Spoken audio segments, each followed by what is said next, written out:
So on the neutral blood exchange part, Mike, you mentioned that it was dramatically rejuvenative, and I think y'all have noted positive effects in liver, muscle, cell division, and neurogenesis, neuroinflammation as well.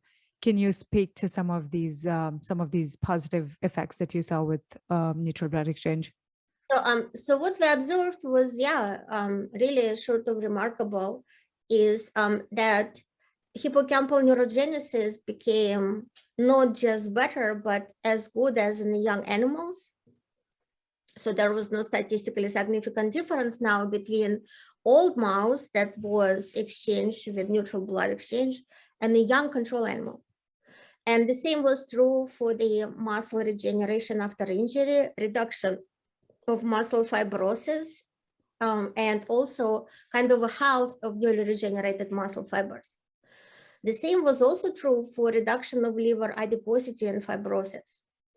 And then in subsequent studies, we determined that neuroinflammation declined and senescence of brain also declined. And what is interesting is that that was true rejuvenation, right? It is not something that was just slightly better.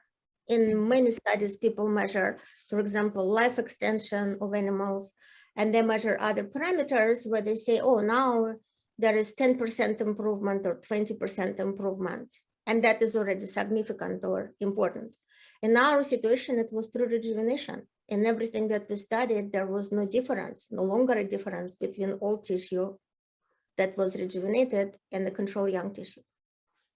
How long do you think these effects last?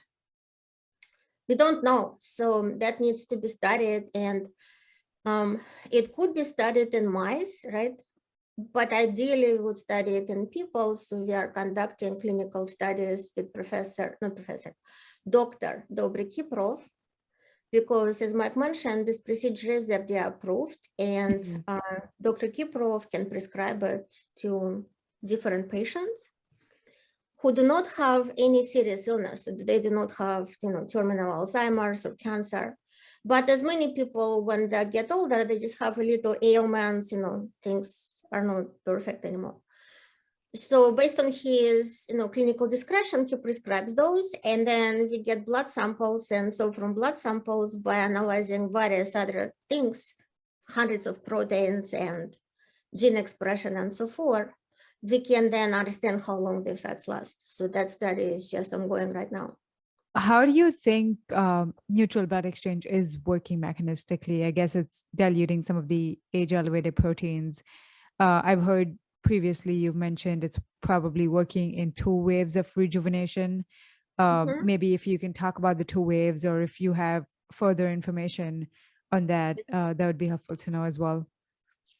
It could be my turn, but I don't know what the two waves are. Okay. I remember talking about waves. Yeah, so no, I will start with two waves. So and then we'll go turn. Okay. So basically, the way I describe it is that the first wave simply comes from the diminished inflammatory proteins that are present in our blood. So those proteins by themselves really are vital for our health at the young healthy levels. We cannot really throw them out. But when we become older, the levels become elevated by 3-5 fold, and then they start working counterproductively, inhibiting tissue repair instead of activating it. So that is the first wave. And then once those are removed, the second wave comes from changes in gene expression of so-called young proteins, which are diminished in our blood. And they are diminished because they were actually suppressed at the level of regulation of gene expression by those age-elevated proteins.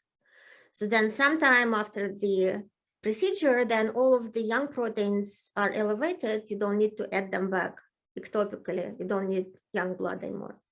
And whether that means youth, as in, like it was when you're younger, or whether that means healthy aging, meaning that you're still old, but everything's working better now. We don't know that yet.